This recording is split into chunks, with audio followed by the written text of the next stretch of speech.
Bapak Ibu Jemaat dipersilakan duduk kembali. Ya Bapak Ibu Jemaat, salam anugerah.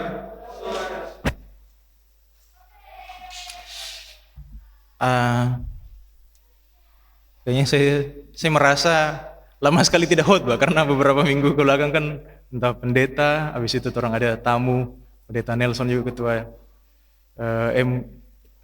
MS, kemudian minggu lalu Penatua Alvin yang khotbah juga. Jadi kayaknya hampir 1 bulan kita nyanda khotbah ibadah minggu. Bahkan di ibadah-ibadah lain kayak KKB dan kategorial juga kita tidak khotbah. Jadi hampa sekali rasanya ketika kita tidak khotbah. Bapak Ibu Jemaat yang dikasih dan diberkati Tuhan, beberapa waktu yang lalu saya diingatkan dan juga ditegur ya oleh salah satu kebenaran firman Tuhan karena belakangan ini kalau saya mempersiapkan khotbah ya, saya terlalu memikirkan hal-hal teknikalnya. Maksudnya, bagaimana ya mencari konteks yang tepat, bagaimana ya mencari bahasa asli yang memang sesuai dan lain sebagainya. Jadi terlalu banyak hal-hal akademik, hal-hal teknikal yang saya cari ketika membuat suatu outline khotbah, sehingga saya melupakan satu hal yang penting. Dan ini yang ada salah satu pengkhotbah Amerika di podcast, dia bilang bahwa kalau dia sediakan khotbah, dia siapkan waktu berjam-jam hanya untuk ayat itu saja. Maksudnya dia baca ayat itu, dia renungkan, dan dia mau cari tahu apa yang Tuhan mau sampaikan kepada dia. Saya jadi berpikir, kayaknya saya melupakan satu hal itu Tuhan. Kayaknya saya terlalu banyak memikirkan hal-hal teknis lainnya, latar belakang lah, sejarahnya lah, tempatnya, dan lain sebagainya. Sehingga saya melupakan satu hal yang paling penting, bahwa ketika saya berkhotbah, sebenarnya apa yang Tuhan mau supaya saya dapatkan dulu. Percuma dong saya sampaikan kepada jemaat kalau itu tidak memberkati saya. Jadi akhirnya saya berusaha memperbaiki dengan juga menghabiskan waktu di dalam satu bagian yang akan saya khotbahkan. Maka dari itu saya istilahnya merimake atau membuat kembali khotbah-khotbah saya supaya juga jadi lebih bagus. Dan ini adalah salah satu outline favorit saya. Ini outline yang saya buat dari masih di STAM, masih mahasiswa. Ini salah satu khotbah gacok saya pada saat itu. Sudah terganti sih, ada beberapa outline yang juga lebih bagus. Tapi ini adalah salah satu outline favorit saya. Mari buka Kisah Para Rasul pasal 16 ayat 1 sampai 12. Saya tidak tahu apakah saya pernah khotbahkan di sini sewaktu saya masih mahasiswa atau belum, tapi mari kita lihat Kisah Para Rasul 16 ayat 1 sampai 12. Tapi saya ingat sekali ini saya pernah khotbahkan di pemuda di sini. Penatua Alvin, saya ingat sekali ada percakapan kami tentang ayat ini. Kisah Para Rasul pasal 16 ayat 1 sampai 12. Saya minta partisipasi Bapak Ibu untuk boleh membaca secara berbalas-balasan. Saya akan baca ayat 1, ayat yang bernomor ganjil. Bapak Ibu Jemaat membaca ayat yang bernomor genap. Kisah Para Rasul 16 ayat 1 sampai 12. Sudah ya? Firman Tuhan, Paulus datang juga ke Derbe dan ke Listra. Di situ ada seorang murid bernama Timotius. Ibunya adalah seorang Yahudi dan telah menjadi percaya, sedangkan ayahnya seorang Yunani.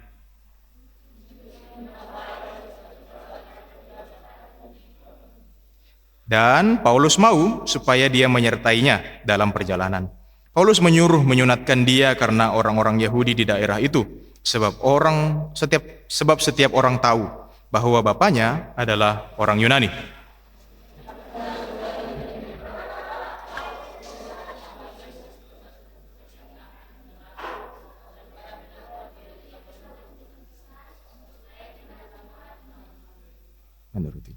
Demikianlah jemaat-jemaat diteguhkan dalam iman, dan makin lama makin bertambah besar jumlahnya.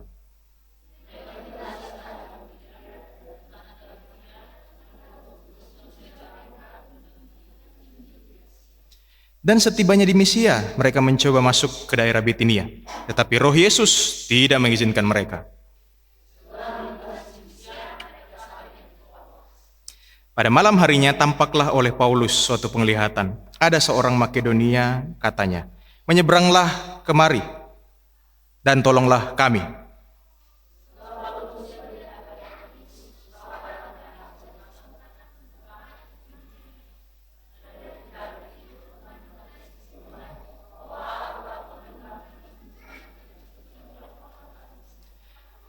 Lalu kami bertolak dari Troas dan langsung berlayar ke Samotrake, dan keesokan harinya tibalah kami di Neapolis.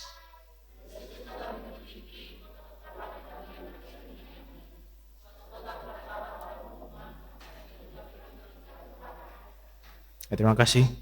Jemaat boleh membaca bersama-sama bagian ini. Bapak Ibu jemaat yang dikasihi dan diberkati Tuhan, kisah ini adalah sebuah perjalanan misionaris Paulus yang kedua. Kalau Bapak Ibu tahu atau bahkan sekedar melihat saja di peta di belakang Alkitab Bapak Ibu akan melihat bahwa Paulus beberapa kali melakukan pelayanan misionaris atau pelayanan penginjilan. Ada perjalanan yang pertama, ada perjalanan yang kedua, dan ada perjalanan yang ketiga, sampai nanti pada akhirnya Paulus dibawa ke Roma, dipenjarakan, dan pada akhirnya dihukum mati. Nah, ini adalah perjalanan yang kedua dari Paulus, dimulai dari pasal yang sebelumnya, pasal yang ke-15 dari Yerusalem, dari konsili di Yerusalem. Nah, kita akan melihat terutama tadi di ayat yang keempat, bagaimana Paulus berjalan dari kota ke kota, bersama-sama dengan Silas atau Silvanus. Mereka menyampaikan keputusan-keputusan yang diambil oleh para rasul dan penatua di Yerusalem, supaya jemaat-jemaat menurutinya. Nah, apa keputusan-keputusan itu sebenarnya? Nah, kita tahu bahwa kisah para rasul di dalam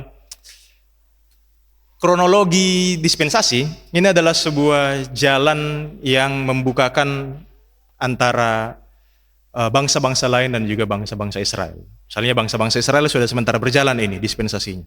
Tetapi tiba-tiba bercabang dan membuka jalan bagi bangsa-bangsa lain. Sehingga pada saat itu ada sedikit kebingungan antara bagaimana orang percaya yang ada atau yang menerima Kristus, tetapi mereka adalah bangsa-bangsa lain. Entah itu Yunani, Roma, atau apapun itu. Pokoknya bangsa-bangsa di luar bangsa Yahudi. Sehingga ada rapat ya, yang diadakan atau konsili di Yerusalem pada saat itu untuk memutuskan bagaimana seharusnya orang-orang di luar bangsa Yahudi bersikap sebagai orang-orang percaya. Karena pada saat itu orang-orang Yahudi percaya, orang-orang Israel yang Kristen, mereka merasa superior karena mereka melakukan hukum Taurat. Jadi selain mereka percaya, mereka juga melakukan hukum Taurat. Sehingga mereka sedikit mendesak atau merendahkan orang-orang percaya yang dari bangsa-bangsa lain. Mereka memaksa bahwa, oh, kamu harus turut hukum Taurat. Dan yang paling utama sebenarnya isunya adalah kamu harus menyunatkan diri. Itulah nanti yang menjadi problem terbesar yang terjadi di jemaat Galatia. Nah, orang-orang seperti itulah. Orang-orang percaya tapi masih Yudaisme, masih mengikuti aturan-aturan atau upacara-upacara yang ada di dalam perjanjian lama atau di dalam hukum Taurat. Nah, Petrus yang kebetulan sudah mendapatkan penglihatan dari Tuhan bahwa oh, ternyata memang Tuhan tidak membeda-bedakan orang lagi sekarang, ya kan? Petrus melihat ada suatu penglihatan bahwa ada makanan-makanan yang haram dan makanan-makanan yang tidak haram. Oh, ternyata sekarang tidak ada perbedaan lagi tentang haram halal, tentang upacara dan lain sebagainya.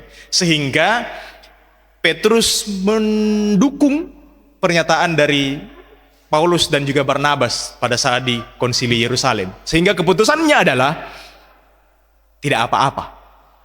Orang yang percaya, mereka dari bangsa-bangsa lain, tidak harus disunat atau tidak harus melakukan hukum Taurat. Nah, itulah pesannya, itulah keputusannya. Jadi Paulus datang ini dari kota ke kota mencari persekutuan-persekutuan anugerah istilahnya ya. Mencari persekutuan-persekutuan atau orang-orang Kristen untuk menyampaikan bahwa siapa yang orang non-Yahudi di sini sudah aman. Sudah tidak harus disunat lagi. Sudah tidak harus mengikuti hukum Taurat lagi. Silahkan bersekutu dengan bebas, silahkan melayani dengan bebas karena orang sudah tidak dibawa hukum Taurat. Nah, itu pesan-pesan yang disampaikan oleh Paulus dan juga Barnabas dari kota ke kota.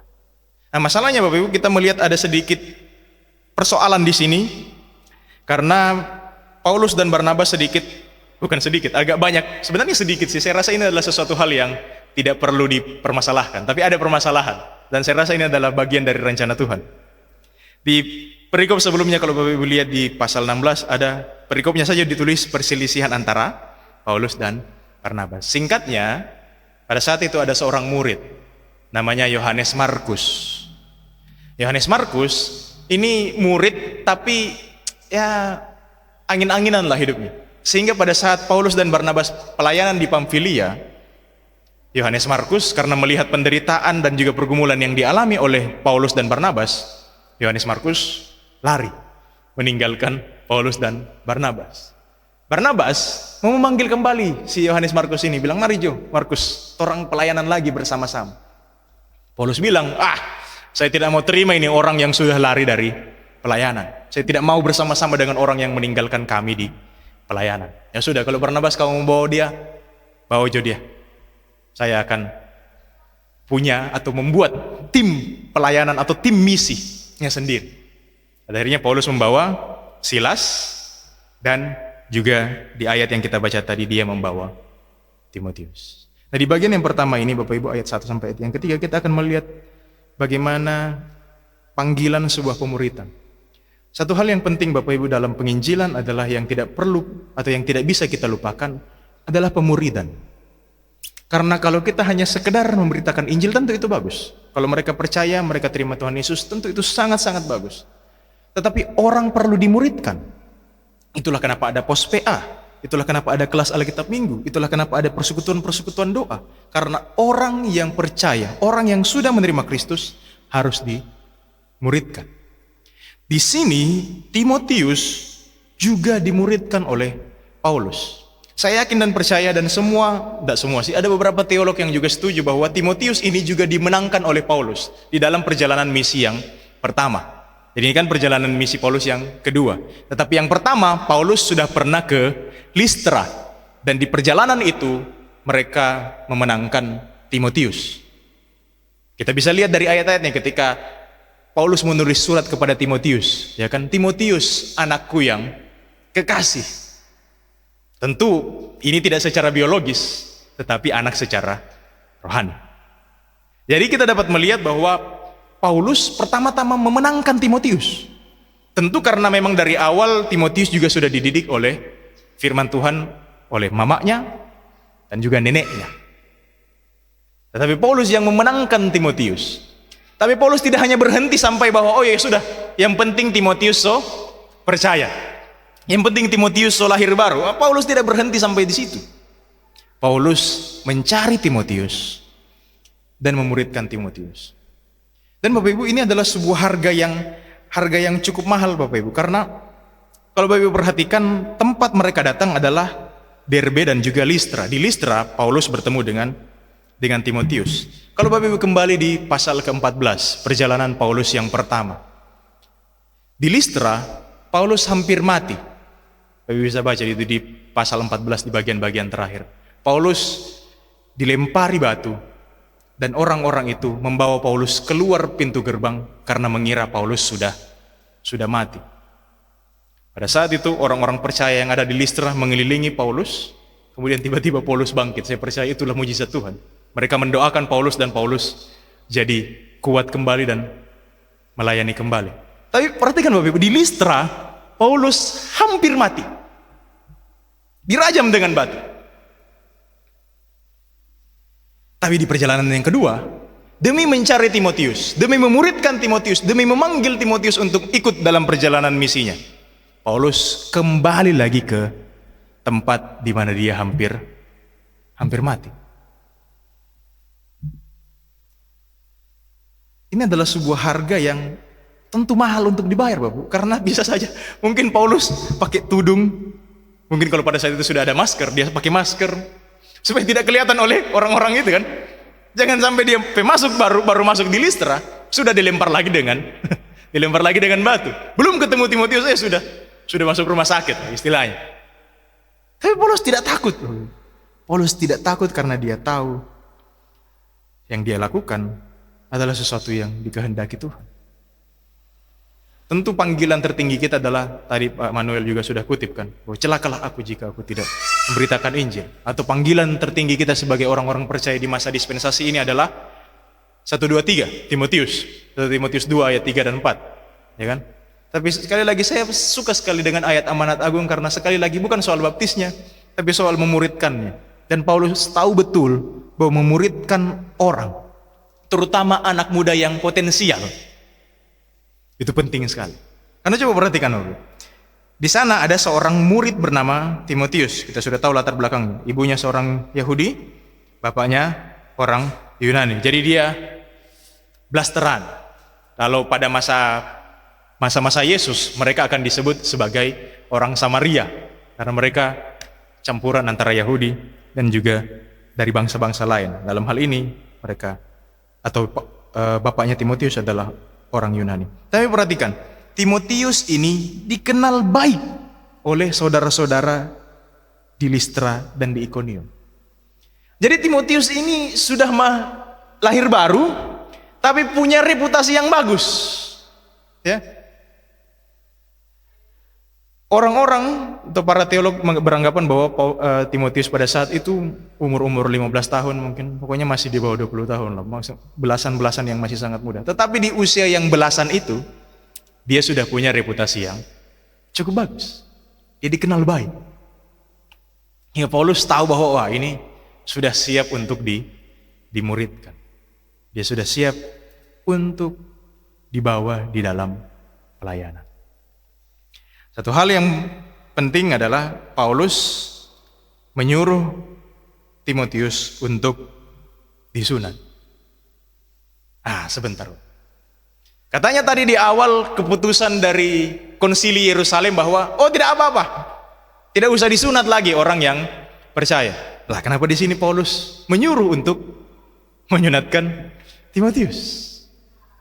Paulus menjawab tentu saja, atau Lukas memberikan keterangan di bagian selanjutnya, sebab setiap orang tahu, menyunatkan dia karena orang-orang Yahudi di daerah itu. Karena ada orang-orang Yahudi di daerah itu. Untuk memenangkan orang-orang Yahudi di daerah itu, Timotius harus menjadi sama seperti orang-orang Yahudi dalam hal sunat. Ya meskipun memang pada dasarnya Timotius juga dalam tanda kutip setengah orang Yahudi. Tapi demi kepentingan Injil, demi kepentingan misi, ada sesuatu yang memang harus kita korbankan. Dan pada saat itu Timotius juga berkorban untuk disunat. Tentu Bapak berpikir apa yang dikorbankan?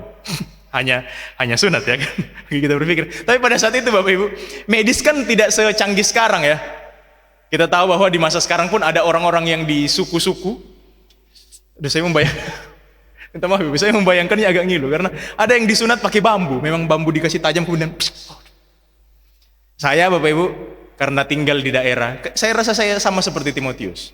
Karena saya tinggal di daerah minoritas, saya di Makassar. Jadi mau tidak mau, saya harus disunat juga, ya, supaya bisa berbaur dengan. Tapi masalahnya saya disunat agak terlambat memang. Jadi pada saat itu saya ditertawakan oleh teman-teman saya. Jadi saya sudah lulus SD, lucu sekali kok itu.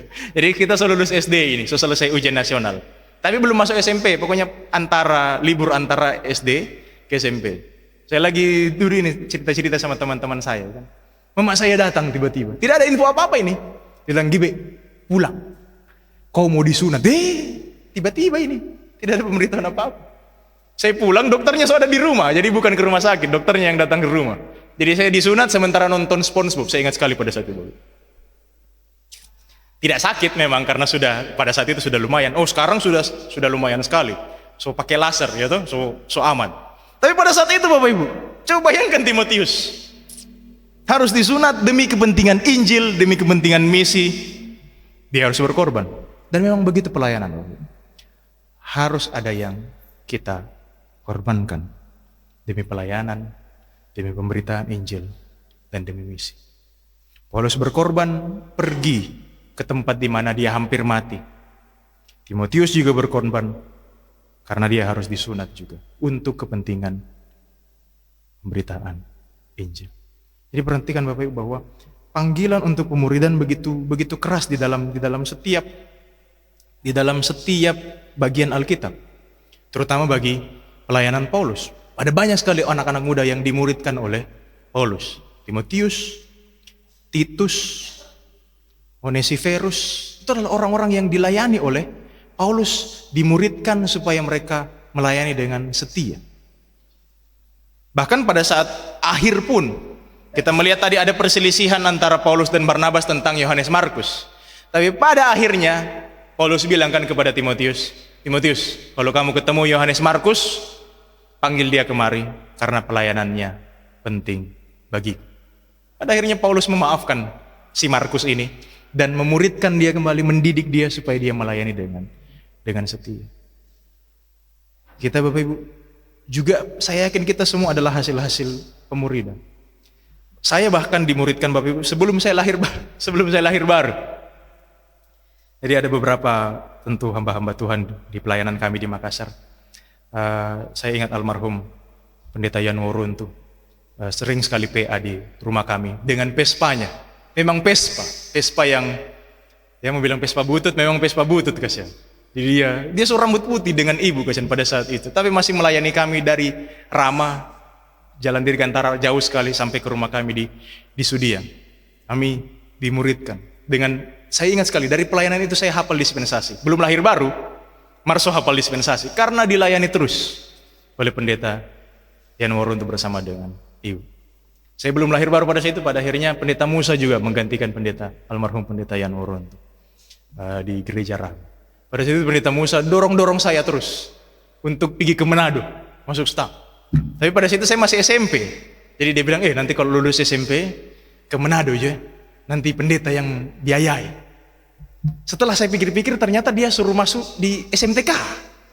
Jadi kan? Alumni. Kalau saya coba bayangkan kalau saya masuk SMTK, satu sekolah kita dengan Penatua Alvein. Tapi pada saat itu karena memang belum lahir baru, jadi saya bilang, apalah itu. Belum. Nah, kemudian saya lahir baru pas SMA. Gembala kami ketika sudah gereja Sudiang sudah mulai berdiri, Pendeta Posranda pun memuridkan saya dengan caranya sendiri. Saya pada saat itu masih SMA, tapi so langsung disuruh MC. Bilang Gibi belajar MC ya, karena pada saat itu kami masih pelayanan kecil ya, masih di rumah saya. Kemudian tidak banyak, cuma simpatisan, tidak banyak orang-orang yang dewasa rohani. Hingga Pendeta Randa bilang, Gibi Jo yang MC, nanti dilatih. Saya disuruh MC, disuruh ajar sekolah minggu. Dan dari situlah saya mulai terbentuk, dimuridkan. Akhirnya ketika mau berangkat ke Stampun, saya dimuridkan juga oleh Pendeta Maruli Marpau. Ini adalah orang-orang yang pendeta-pendeta yang berjasa sekali dalam hidup saya dan memuridkan saya.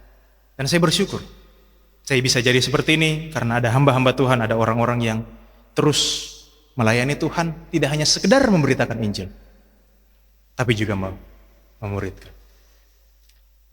Saya mau mengatakan ini bukan karena saya menyombongkan diri, karena saya merasa tidak ada bagian dari saya. Di pelayanan di Tagulandang pun saya bersyukur ketika pelayanan di Tagulandang, pada akhirnya ada orang-orang, ada pemuda-pemuda yang diutus ke Stam. Saya tidak mau bilang itu karena saya tidak pernah memaksa mereka. Ketika mereka konsultasi, saya cuma bilang, kalau itu panggilan, pergi. Tapi kalau cuma orang tua yang paksa, jangan. Karena ada banyak sekali orang-orang teman-teman saya di Stam yang cuma karena disuruh-suruh atau dipaksa pada akhirnya tidak lanjut. Tapi saya bilang kalau memang itu panggilan dan memang mau melayani Tuhan, pergi. Pada saat itu ada saudara Jendri, ada saudari Esther, ada saudari Anggi. Mereka ketika saya pelayanan di Tagulandang, mereka pergi ke Stam. Dan puji Tuhan mereka sudah melayani. Karena bahkan ada adik dari saudara Anggi. Saya juga kaget. Karena pada saat itu saya cuma bercanda kan, ada adiknya Anggi, cewek-cewek juga 2. Saya bilang, nanti kalau lulus juga ikut Anggi pe jejak ya, masuk Stam. Jadi saya lihat kemarin pas orientasi ada orang 2 dari Chelsea dan juga Tiara. Puji Tuhan mereka terpanggil untuk pelayanan. Saya tidak mau mengatakan bahwa itu karena saya, tapi saya bersyukur ketika saya pelayanan di sana mereka mungkin termotivasi, mungkin mereka tergerak sehingga mereka mau melayani Tuhan. Jadi Bapak Ibu, panggilan untuk pemuridan selalu diserukan di dalam bagian firman Tuhan. Dan jangan bilang bahwa ini hanya tugas Paulus, tugas pendeta, tugas hamba Tuhan. Tugas kita semua, Bapak. Bapak Ibu bisa memuridkan dari hal kecil, anak-anak Bapak Ibu. Mulai dimuridkan. Ajar mereka membaca Alkitab, ajar mereka berdoa bersama-sama supaya mereka bertumbuh di dalam pengenalan akan Tuhan. Jadi Bapak Ibu Saudara yang dikasih Tuhan, itu bagian yang pertama. Panggilan Injil melibatkan pemuridan yang nyata, bukan hanya sekedar penginjilan. Yang kedua yang kita akan lihat Bapak Ibu adalah ketaatan terhadap tuntunan Roh Kudus. Ini adalah cerita yang menarik, itulah kenapa saya senang sekali membaca atau membuat khotbah dari bagian ini. Dari ayat 4 sampai ayat yang ke-8, ayat 4 sampai ayat yang ke-5 kita sudah lihat bahwa mereka pergi menyampaikan keputusan yang ada di konsili atau rapat di Yerusalem. Satu hal yang menarik adalah ketika mereka menyampaikan Injil, ketika mereka menyampaikan keputusan-keputusan itu di sana, jemaat-jemaat semakin diteguhkan imannya dan makin bertambah banyak jumlahnya. Bagi saya Bapak Ibu, dan saya rasa itu juga terjadi bagi Paulus. Bagi saya ketika saya datang ke suatu pelayanan, kemudian itu pelayanan jadi semangat, atau bahkan jadi bertambah jumlahnya, makin bersuka cita saya. Makin berapi-api saya dalam pelayanan. Kalau itu terjadi, saya yakin itu juga yang dirasakan oleh Paulus dan juga teman pelayanannya. Jadi kita bisa lihat ya, paling tidak di dalam Alkitab kita bisa melihat rekan pelayanan misi Paulus, itu ada Paulus, ada Timotius, ada Silas, dan tentunya juga ada Lukas, karena Lukas yang menulis ini. Jadi ada 4 orang ini setidaknya di dalam Alkitab. Tentu 4 ini semakin semangat melayani Tuhan, karena perkunjungan yang mereka lakukan ternyata menguatkan iman jemaat dan juga semakin memperbanyak jumlah mereka. Paulus semakin bersemangat, kemudian mereka berusaha masuk ke daerah Asia. Asia di sini tentu saja berbeda ya geografinya dengan Asia yang kita kenal sekarang.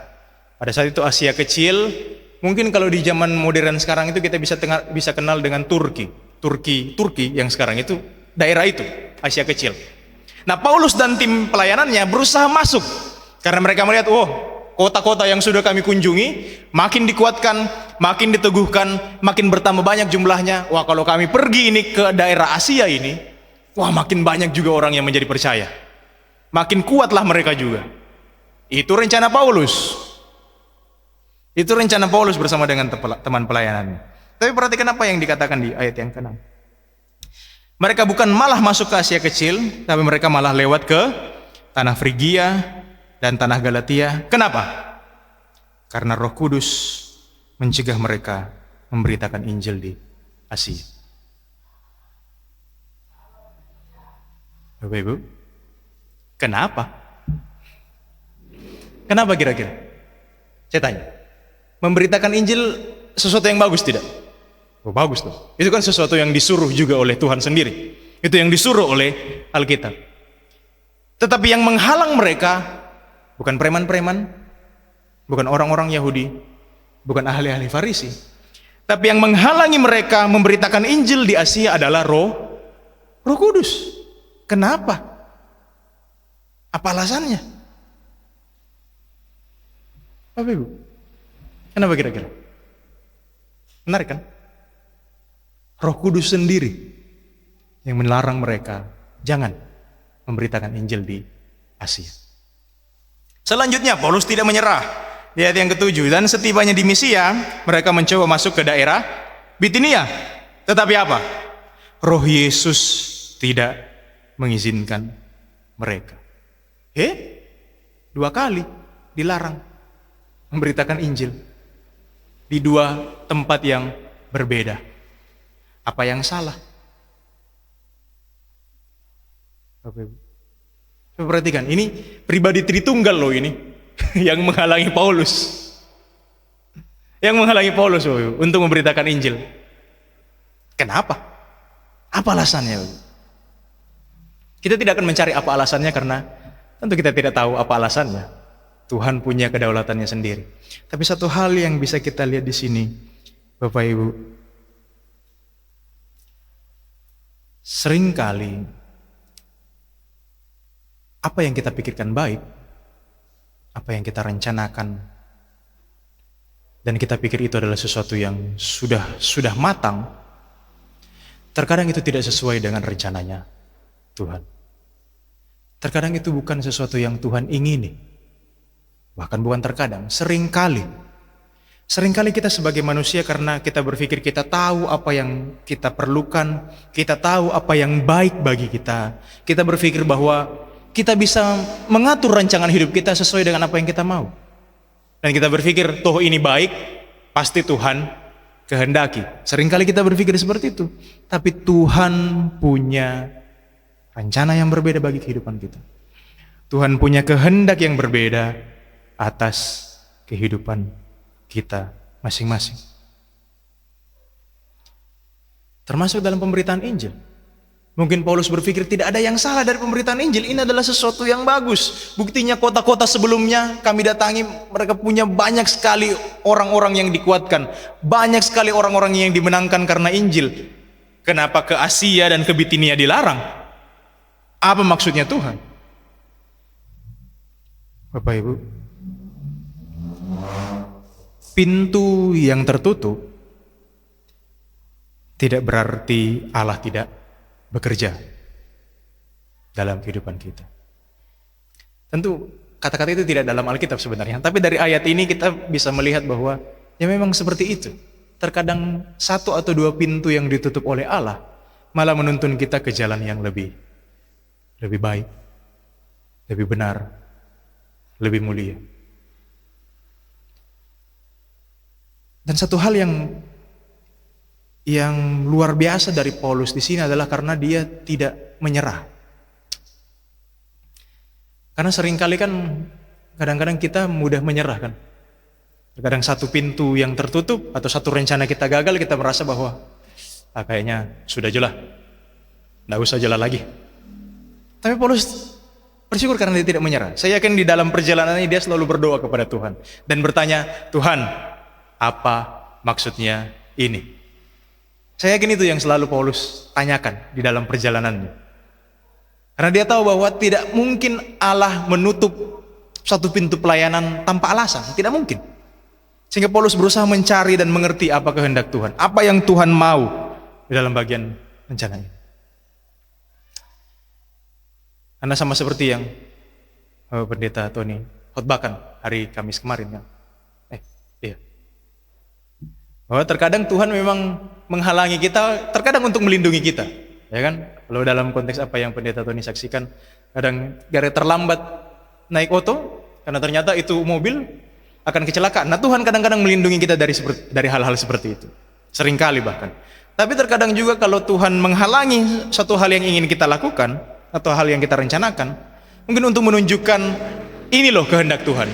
Dan satu hal yang paling penting adalah untuk menunjukkan bahwa Tuhan adalah Allah yang berdaulat. Kita tidak bisa mengatur hidup kita hanya karena kita berpikir ini hidup saya. Tidak, Bapak. Apa yang Galatia 2:20 katakan? Hidup ini bukannya kita lagi, tapi Kristus. Itulah kenapa kita harus berpikir bahwa apa yang kita jalani itu berdasarkan kehendak dari Tuhan. Apa yang kita rancangkan, terkadang kan kita mengajukan rancangan kita sama seperti proposal kepada Tuhan. Tuhan, saya mau ini ya, ACC jo Tuhan. Cara kerja Tuhan tidak begitu. Terbalik. Tuhan yang memberikan rancangannya kepada kita. Gilbert, ini rancangan saya, ini rancangan Tuhan, kerjakan. Bukan kita yang kasih rancangan kita kepada Tuhan. Saya mau saksikan ya. Saya membukakan ini juga. Semoga tidak ada jemaat Tagulandang yang nonton. Sebenarnya kayaknya 2 atau 3 tahun setelah pelayanan di Tagulandang, saya sudah mulai menghubungi sinode. Oleh Pak Rey. Om Rey, rupa boleh boleh pindah ini. Seboleh lah. Karena memang di tahun-tahun awal di Tagulandang itu, saya tidak punya masalah dengan pelayanan di sana. Saya senang sekali pelayanan di sana, jemaat-jemaatnya ramah, masyarakatnya juga ramah, pelayanan juga berjalan dengan baik. Satu hal sebagai anak muda yang menyusahkan saya adalah jaringannya tidak bagus. Setengah mati sekali itu sebagai anak muda yang sering bersosial media dan juga berinteraksi dengan dunia, tiba-tiba jaringan tidak bagus. Coba bayangkan misalnya Bapak Ibu ya, biasa kan kirim-kirim story itu di WA. Biasa cuma beberapa detik itu. Nah kalau di Tagulandang itu lebih lama tunggu DP loading daripada nonton DP story. Saking bisanya jaringan di sana. Jadi DP story kadang-kadang cuma 15 detik gitu. Kita DP loading mulai 1-2 menit. Saking tidak terlalu bagus lah jaringan di sana. Kita sampai ganti-ganti provider, ganti-ganti kartu. Berpikir mana ini kartu yang bagus. Tidak ada juga yang bagus. Akhirnya saya bilang sama Om Rey, boleh stop ini pindah. Wah, Om Ray bilang, oh tunggu nih gitu. Wah, saya gara-gara itu sampai-sampai saya istilahnya di konseling lah ya sama pendeta Sigit. Bilang, kenapa gitu? Ada masalah apa? Alasan saya pada saat itu, oh karena saya masih muda, jadi kayaknya saya harus di tempat yang ada sekolah teologi supaya boleh lanjut S2. Alasan saja sih sebenarnya itu memang, tapi ya sudahlah. Saya minta maaf. Tapi pada akhirnya berjalannya waktu sudah nyaman. Maksudnya ya sudahlah, sudah menerima keadaan. Pada akhirnya saya bergumul bahwa ya sudah, ini mungkin kehendak Tuhan. Ini maunya Tuhan. Tapi memang tidak memungkiri bahwa pengen pindah juga. Karena saya sudah pindah di sini, jadi ya sudahlah, saya bilang saja. Pada saat itu orang Pendeta Alvendang, Pak Romi memang solobi-lobi Pak kita. Bilang gitu, pindah aja ke Bitung. Dan lain sebagainya. Dan ternyata saya dengar kabar memang sinode pada saat itu dan wilayah memang sudah mau pindahkan tahun 2024. Memang sudah mau dipindahkan katanya pada saat itu. Tiba-tiba Gunung Ruang meletus. Ya tidak jadilah dipindahkan karena sinode tidak enak toh. Masa mau dikasih pindahkan, kasihan jemaat ada kena musibah. Kesannya juga nanti saya melarikan diri gara-gara itu. Pada akhirnya belum pindah dan nanti pindah Februari kemarin. Dan sebenarnya gara-gara Gunung Ruang itu ada satu momen besar juga yang tidak terjadi dalam hidup saya. Seperti yang Ibu tahu, saya direncanakan oleh Badan Misi GEA juga untuk menjadi calon misioner ya. Rencana saja. Tapi untuk itu harus pergi pelatihan ke Filipina. Tahun 2020 itu kan terjadi tiap 2 tahun sekali itu pelatihan itu. Tahun 2024 itu sudah rencana. Pendeta Yusuf dan juga Gibe ke Filipina untuk pelatihan 2-3 bulan di sana. Nah, gara-gara Gunung Ruang itu meletus. Tidak jadilah saya pergi. Karena pada saat itu di bulan-bulan Agustus kalau tidak salah. Meskipun memang sudah agak reda, kan meletusnya di bulan April. Pelatihannya bulan-bulan Agustus. Tapi karena masih recovery, jadi sinode bilang, enggak usah pergi. Padahal pada saat itu kalau jadi, saya pernah pergi luar negeri kita, paling tidak ya, biar cuma di Filipina, tapi saya pernah pergi luar negeri. Tapi Bapak Ibu, begitulah kadang rencana Tuhan. Begitulah seringkali Tuhan bekerja. Tuhan menutup, Tuhan menghalangi, Tuhan menggagalkan apa yang mungkin kita rencanakan baik, apa yang kita rencanakan bagus, karena Tuhan punya rencana, punya kehendak yang lebih besar, lebih mulia daripada apa yang kita harapkan. Mungkin itu menyakitkan kita. Mungkin itu membuat kita merasa kecil hati atau tawar hati. Tapi begitulah cara Tuhan bekerja. Karena bagaimana? Karena Tuhan punya rencana yang mulia atas kehidupan kita. Dan itulah yang dialami oleh Paulus. Pada akhirnya ketika mereka sampai di Troas, Pendeta Ben Anderson tuh punya outline khotbah ini juga. Dia selalu kasih tema strategi Troas. Karena semua pelayanan Paulus di daerah Makedonia dan Asia itu dimulai dari Troas. Ketika mereka sampai di Troas, mereka menginap, mereka berkemah pada saat itu. Ayat 9, pada malam harinya tampaklah oleh Paulus suatu penglihatan. Ada seorang Makedonia berdiri di situ dan berseru kepadanya, katanya, menyeberanglah kemari dan tolonglah kami. Bapak Ibu Saudara yang dikasihi dan diberkati Tuhan, mungkin kita berpikir, kalau memang kita tidak bisa memakai rancangan kita kepada Tuhan, kita tidak bisa menawarkan rancangan kita atau kehendak kita kepada Tuhan, malahan kita yang harus melakukan rancangan Tuhan, malahan kita yang harus melakukan kehendak Tuhan. Mungkin kita bertanya, bagaimana kita mengenali kehendak Tuhan? Sederhana sekali Bapak Ibu, sederhana sekali. Untuk orang punya kepekaan, untuk orang punya hati yang bisa mengenali kehendak Tuhan, mereka adalah orang-orang yang harus dekat dengan Tuhan. Sesederhana itu Bapak. Saya kasih contoh. Ini kita punya speaker. Ada speaker di sini. Kalau Bapak Ibu jauh, suaranya kedengaran tidak? Tidak kedengaran. Orang jauh, tapi coba Bapak Ibu berdiri di muka speaker ini. Kedengaran tidak? Dengar. Jelas tidak? Jelas. Kenapa? Karena dekat. Orang yang bisa mengenali kehendak Tuhan, orang yang bisa mengenali apa rancangan Tuhan dalam kehidupannya, hanya mereka yang dekat dengan Tuhan. Hanya mereka yang punya hubungan yang sangat intim dengan Tuhan, sehingga mereka bisa mengenali apa kehendak Tuhan dalam kehidupannya, apa maunya Tuhan di dalam kehidupannya. Hanya mereka yang dekat dengan Tuhan.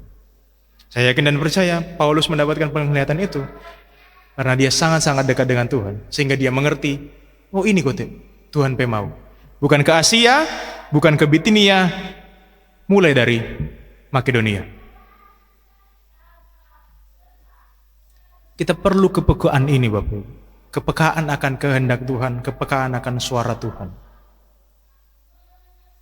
Dan yang paling mudah, terutama di masa sekarang pada saat itu kan melalui penglihatan, melalui suara dan lain sebagainya. Kita punya ini Bapak Ibu sekarang. Kita punya ini. Nah, terkadang kita sulit membedakan yang manakah kehendak Tuhan, yang manakah suara hati kita atau mungkin suara dunia. Karena ini Bapak Ibu. Karena kita memilih yang mana yang kita mau dengar. Kita pilih-pilih. Kita tahu sebenarnya, ini sebenarnya Tuhan punya mau, tapi kita memilih bahwa kayaknya saya lebih mau dengar yang ini deh.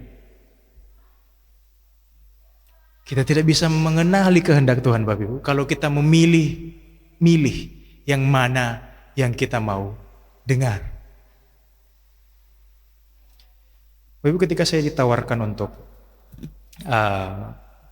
menjadi bagian dalam program misi GA, Pendeta Maruli tawarkan dulu, kemudian dia suruh bergumul dulu lah untuk beberapa waktu. Saya secara pribadi memang tidak punya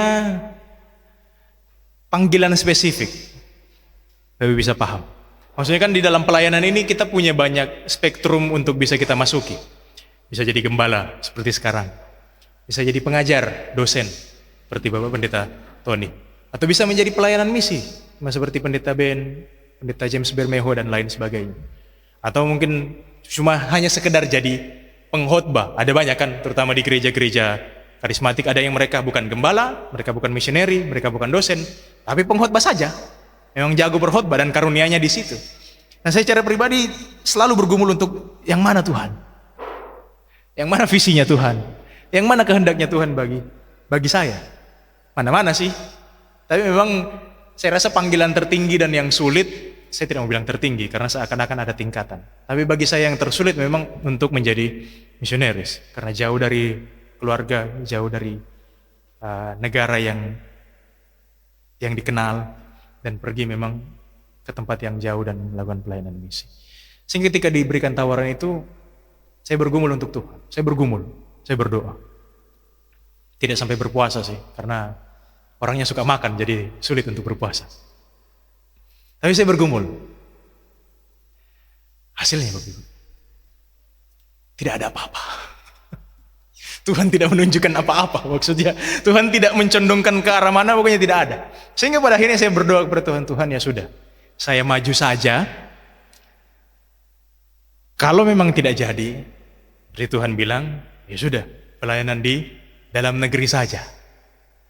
Kalau jadi, berarti itu kehendaknya Tuhan. Karena saya membaca ayat ini Bapak Ibu, Paulus kan maju saja ya. Paulus melihat, oh ada daerah Asia, ada Galatia, ada Frigia pada saat itu. Paulus maju saja, Paulus pergi saja. Ditutup, ya sudah Paulus cari tempat yang lain. Bitinia tertutup, ya sudah Paulus pergi ke Troas, Paulus cari tempat lain. Untuk kita mengenali kehendak Tuhan, terkadang kita hanya perlu maju saja. Kalau Tuhan tutup, kita jangan paksa buka. Jangan Bapak Ibu. Paulus tidak memaksakan bahwa, oh Roh Kudus, saya harus masuk ke Asia. Yesus, saya harus masuk ke Bitinia. Paulus tidak pernah memaksakan, karena Paulus tahu dan peka, itu bukan yang dikehendaki Tuhan. Dia mencari tempat yang lain. Dia mencari pintu yang lain yang terbuka untuk pelayanannya. Jadi Bapak Ibu, tentu kita semua punya hal yang mungkin terkadang kita ingin sekali lakukan. Tapi mungkin Tuhan belum membukakan hal itu. Pikirkan, mungkin ada tempat lain di mana Tuhan akan bukakan. Saya sudah pernah katakan ini di pemuda, saya bahkan tentang rancangan. Saya rasa semua mahasiswa teologi punya pikiran yang sama dengan saya pada saat itu. Saya kan masuk STAM di usia yang memang pas lah. Maksudnya usia memang lulus SMA masuk STAM. Kan ada memang teman-teman yang lain yang sudah kerja terus nganggur beberapa tahun kemudian masuk STAM. Karena saya masuk di usia yang tepat, sehingga saya punya rancangan kayak, oke, lulus di umur 22 tahun. Pelayanan 1 tahun, umur 23, nikah lah ya. Habis itu memang melayani bersama dengan istri. Semua 30 belum ada juga, tapi ya sudah. Maksudnya mungkin Tuhan mengarahkan ke pintu yang lain. Sehingga saya tidak menutup kemungkinan mungkin tidak menikah juga, ya sudah, tidak apa-apa ya. Ada pendeta Filipus yang juga berjalan di langkah yang sama. Mungkin beliau mau menikah, tapi mungkin beliau akan berjalan di langkah yang sama dengan Paulus. Karena Paulus bilang di Korintus kan, sebaiknya orang sama seperti aku, tidak menikah. Tapi kita tidak tahu. Kadang Tuhan membukakan pintu yang tidak kita ketahui. Tapi perlu kepekaan kita. Perlu hati yang mengerti dan memahami. Ini tuh kehendak Tuhan. Ini tuh kehendak kita atau kehendak dunia. Dan seharusnya sebagai orang-orang percaya kita mengikuti kehendak Tuhan. Bukan memaksakan rancangan kita. Bapak Ibu jemaat yang dikasihi dan diberkati Tuhan. Biarlah kita menyadari bahwa hidup kita ini untuk melayani Tuhan. Tidak ada bagian dalam sedikit pun yang kita bisa lakukan atas rancangan kita sendiri. Tapi saya selalu punya rancangan.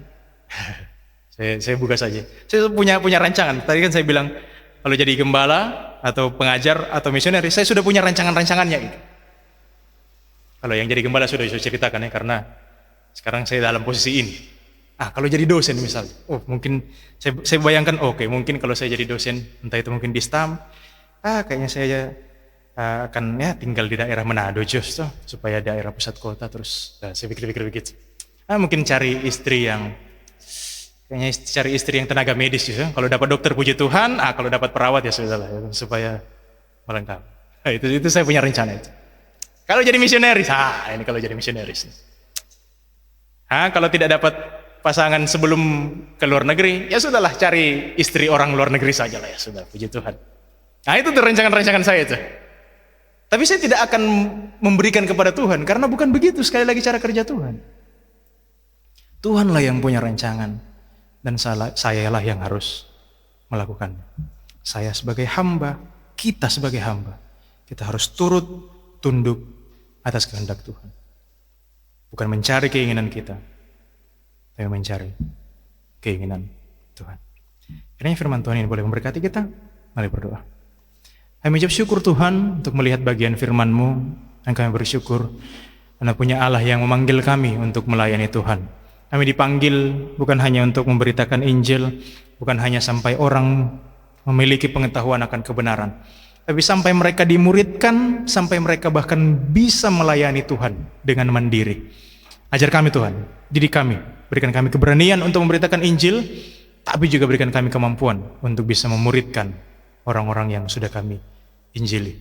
Ajar kami juga Tuhan, bahwa hidup kami ini bukanlah menjalankan apa yang menjadi kehendak kami, bukan menjalankan apa yang rencana kami Tuhan, tapi mencari kehendak Tuhan dan melakukan rancangan Tuhan di dalam kehidupan ini. Dan ajar kami Tuhan untuk memiliki kepekaan, untuk memiliki hati yang mengenal yang manakah kehendak Tuhan, apa yang baik dan apa yang berkenan kepada Tuhan, supaya kami tidak mengikuti jalan dunia ini, supaya kami tidak egois dan mengikuti kehidupan kami sendiri, tapi kami mencari apa yang menyenangkan dan memuliakan Tuhan. Makasih banyak Bapa Surgawi untuk firman-Mu, kiranya terpatri dalam hati kami lakukan, kami aplikasikan dalam hidup kami. Terpuji Engkau Bapa, di dalam nama Yesus Kristus kami berdoa. Amin.